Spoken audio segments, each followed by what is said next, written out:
And welcome back to Flexible Games, where we are playing FortressCraft Evolved, working on the Mutation factory here. And I've started the process of digging out the corners. As you can see, I haven't gotten very far. Just started digging these out, going from a diagonal from the CPH. And because of how I started this process, the very first area I did was directly under the CPH, so I know that this one is kitty corner to the CPH, and then if I continue that out, that one is kitty corner, and so on and so on. So I've got this one clearing, which will be the last one in this direction, and then I basically pick a spot which is kitty corner, and you do that one, and then the middle one. And once that middle one is progressing, then you do that one, and then the middle one, and you just kind of zigzag your way back, and that clears the corners out and lets you put down the beacons for goodies to get all the loot.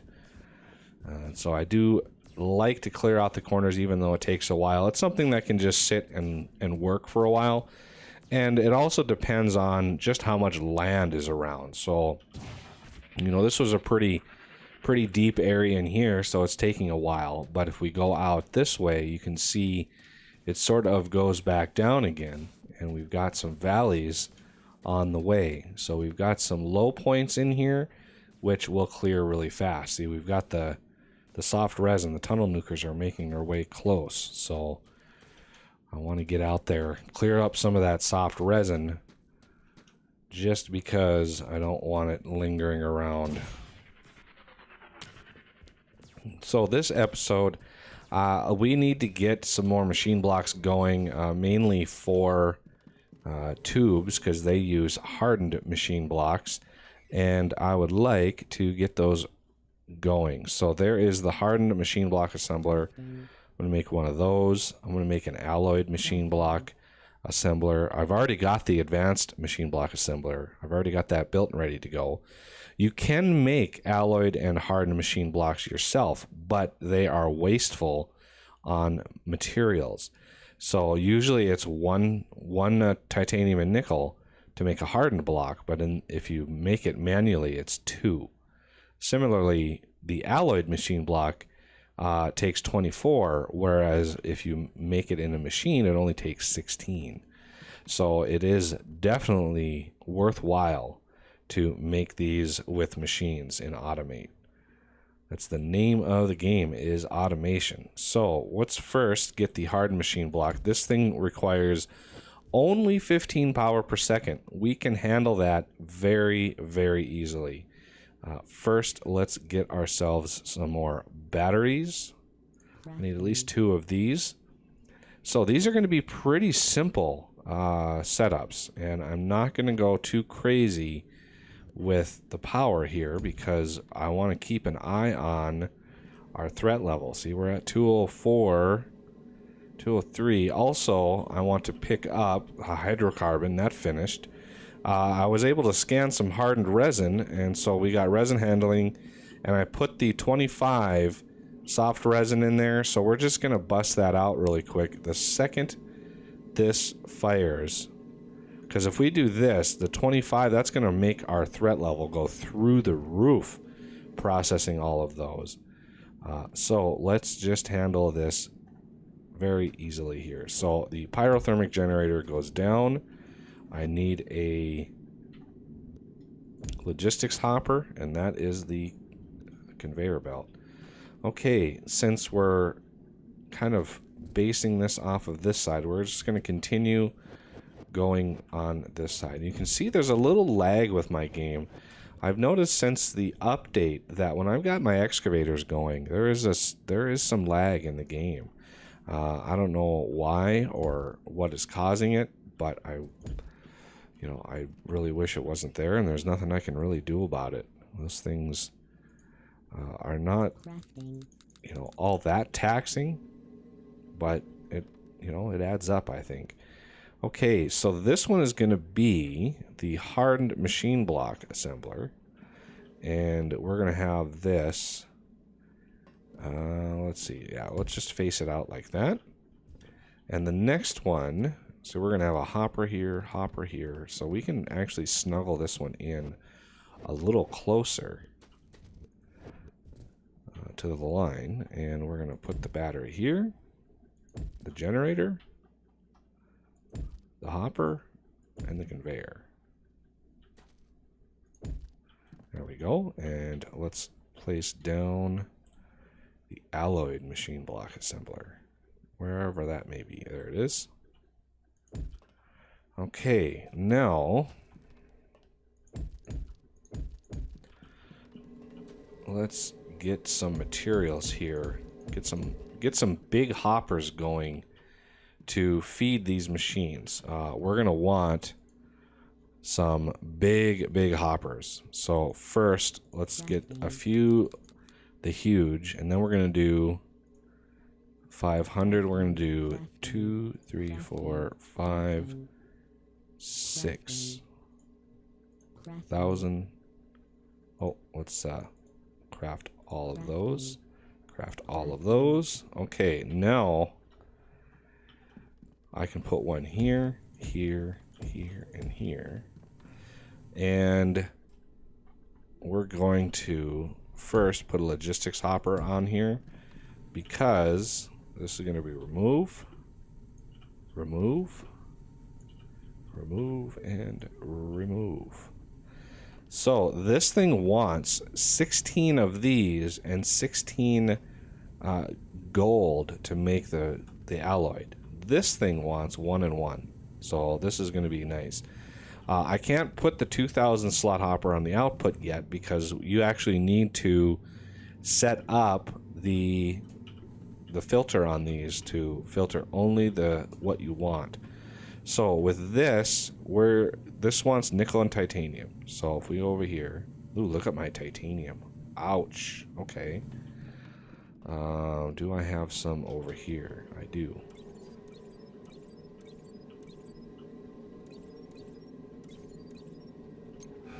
Okay, how's this doing for fuel? Oh, it's doing okay. I eventually want to get all those really upped and a lot better. So nickel and titanium. So we're gonna do nickel, shift X to do nickel, and then shift X to do titanium. I'm just gonna put 10 of these in here, and that will fill this up. So that should give me 10 hardened machine blocks. There it is, 10. Now I can go ahead and put this here and use those hardened machine blocks that I got to actually set this. Where would they be? I just saw them. There they are. So there's the hardened machine block right there. So now this thing is set to hardened. I can actually set this to add only. So now these are removed. This is an add. That's set up right. Unfortunately, I don't have enough to set this one. So I'm going to need another 10. So this is nickel, titanium. And now they should automatically be fed into here. There we go. And now I can put the hardened block. So I'm going to set this recipe to hardened. And this one over here to gold. Okay, and this thing wants 16 of each. So let's just put a whole bunch of gold in here. And then put just let's see, 10, 20, grab the rest, and that should make like 1. Didn't put it in here. Why? 104. It used it. It didn't add it in here. Add only? Where did it go? I'm gonna put a regular hopper there. There it is. That's right. The recipe mod that I have actually gives you a better return on this machine. Okay, so with those set up, I need to grab that and set that to alloyed blocks. So there we go. Now we've got the hardened machine block and the alloyed machine block ready to go. Good to go there. And oh, looks like the attack started. So let's quickly push out the resin here. And now that we're using the better coal, this thing goes much, much faster. But again, the threat level skyrockets. So I've had to kind of sneak in here, like down in here, I've put threat reducers down here because we were pushing enough threat to actually start getting some heavies spawning, and I really don't want heavies quite yet. We don't really have the defensive capability of dealing with too many heavies. I mean, we probably might be able to deal with one or two, but it's rare that one or two actually spawns. It's usually, 30. So that is a problem. Okay, how is this going? We got a little bit of space. Trying to get out all of my materials that I accumulated, working on biomass. So as another thing I did in between episodes, I'm skipping a lot of the steps here, and because I've done 2 full series now that shows all the different steps to building a base, so I'm kind of skipping a few here, doing a lot of it off camera. So I've got this thing going down. This thing goes down 556 blocks straight down right into our biomass, and there is the area dug for the eventual matter movers that we're going to use to move the plasma head cutter or plasma cutter heads down. Is this full again? I just emptied this out, so this shouldn't be. It is. Look at that. It's full again. That's a lot of slimeage coming through here. So I'm going to just pull this one out. Look at them all that were waiting down there. Yeah, I really want to set up better power for all of my cargo lifts. But to do that, I'm going to need turbines. So we just unlocked hydrocarbon recombination, which should give us plenty of ability. Well, let's let this pull out all the things. Okay. So hydrocarbon recombination, we got so many recipes in here. Until I get the research point, until I get a Pandora's box that has, a bunch of research parts in it, I'm gonna hold off on too many of these. So let's see. We want a refinery, vat, turbine. Let's see, anything else? I'm gonna unlock the manufacturing plant because I want more of those. I'm tired of running back here to get those working, and I think that will be it for now. We're gonna unlock resin handling here in a second. This should be, it's done already. Yes, that is good for us. So we'll be able to start refining resin. So there is the ablator, liquefier, refiner. So that is good for us. Ooh, jetpack. I want to unlock that. And let's see, what else might we want? We're doing good right now. I think crystal cutter head. This gives you a 30% efficiency. This gives you a 50% efficiency. And I think organic cutter heads are actually pretty good nowadays. And I've got some miscellaneous stingers here. So let's see what we can use with organic cutter heads here. Organic cutter heads, you get 5 apiece. Oh, they require resin. Yep. I knew that there was a catch to that. So let's see. I think that was pretty much I pretty much exhausted the list there. Let's see what other research. I'm thinking of what gives us. Can we do plasma heads right now? So let's see, plasma. So no, I'm not seeing plasma head. How about imbue? No, I'm not having any of that either. So where can we get the imbuer? How about advanced power grid? No, that's going to be nice, but we're kind of a ways from that now. Yeah, 75 ultimate, 75 simplified, 50 basic. That's a lot. That's a lot of those. Intermediate minor upgrades. I think that's going to pull us closer to our goal. So I'm going to do intermediate minor upgrades first, which is 35 complex, which is lithium based. And so 35 is 70. And then 210. So 1, 2, 10.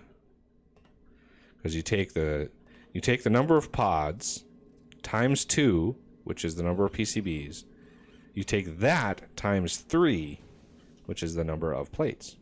So it's a pretty simple math. 35 pods, 70 of those, 210 of these. So it's works out pretty well. Oh, look at all the goodies over here.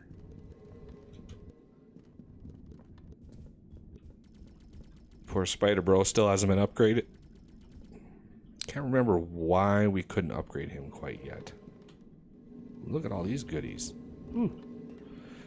So what was I waiting on? I think it was something cannon. Yeah, this unknown material. Not sure. I'm still not sure what that is. It might. No, I don't think that's the BFL. It might be though.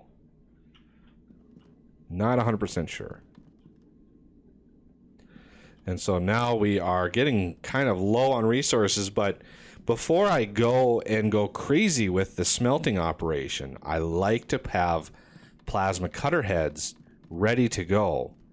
Otherwise, those veins would drain very, very quickly.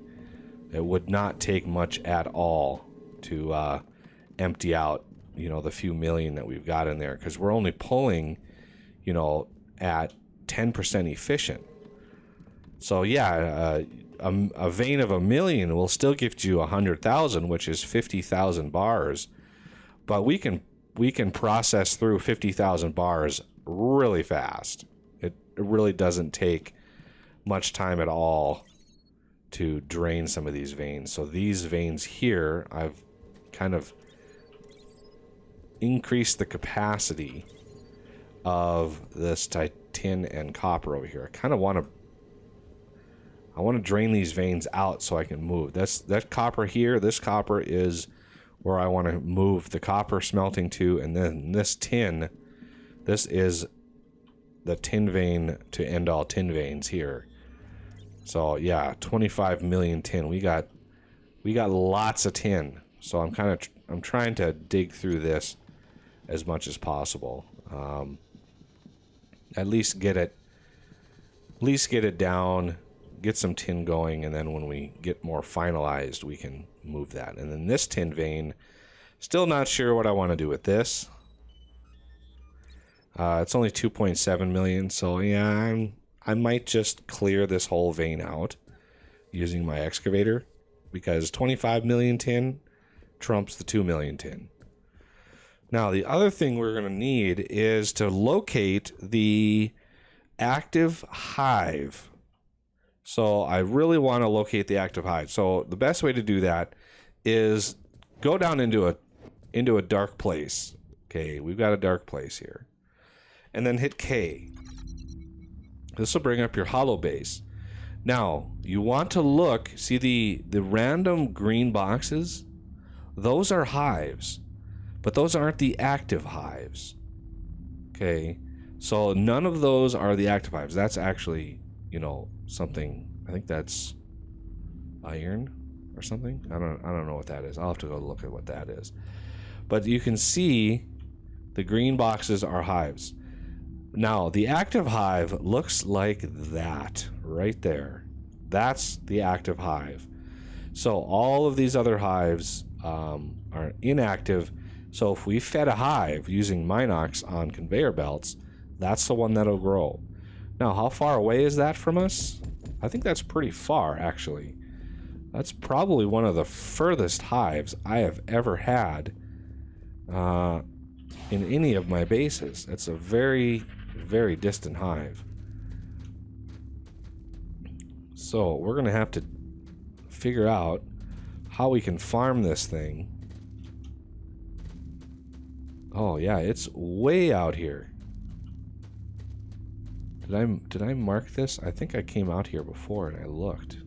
Okay, we're about over it right here.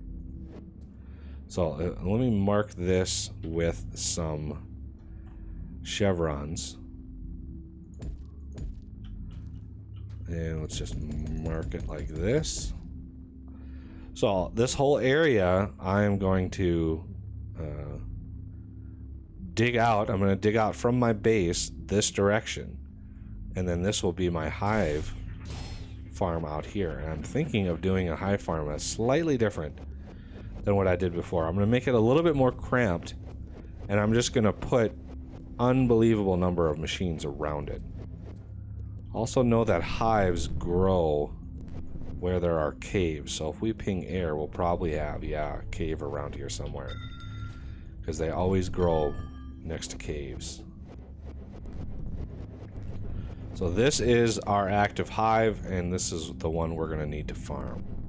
Now I could use an explosive to blow this hive up, and another one would be active. But being active means you're the closest to the CPH. So if we blew this one up, then we would have another one become active, and that one would be slightly further away than this one. And it might be deeper, it might be, I mean, who knows which one would actually take control. But yeah, this is our active hive. This is where I'm going to need to sort of plan to dig out to, because we're going to need some resin pretty soon. And I'd like to get that going. So my plan is on this hive farm, I'm not going to do as big of an area to farm. So it's not going to be so big, and it's, you know, we're going to process the resin as quickly as possible. So giving it a smaller area will allow us to cram even more ablators and everything together. Oh, look at that. The fire sort of stays on until we get closer, I'm assuming. I'm going to turn that off. Yeah. Oh, look at, let's see how my area is doing over. Ooh, we are out of power. Okay, that means this is out of power. So yeah, a little infused coal should go a long ways to help that out.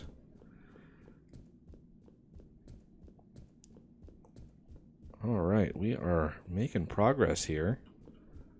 Hoping. And you know, when I find some good sized coal veins, I try to keep them around. Because we're going to make some Hodors, and we're going to go crazy with the Hodors in this playthrough. Alright, these things are back to mining. Alright, well that'll do it for this episode, and I thank you for watching, and I will see you next time.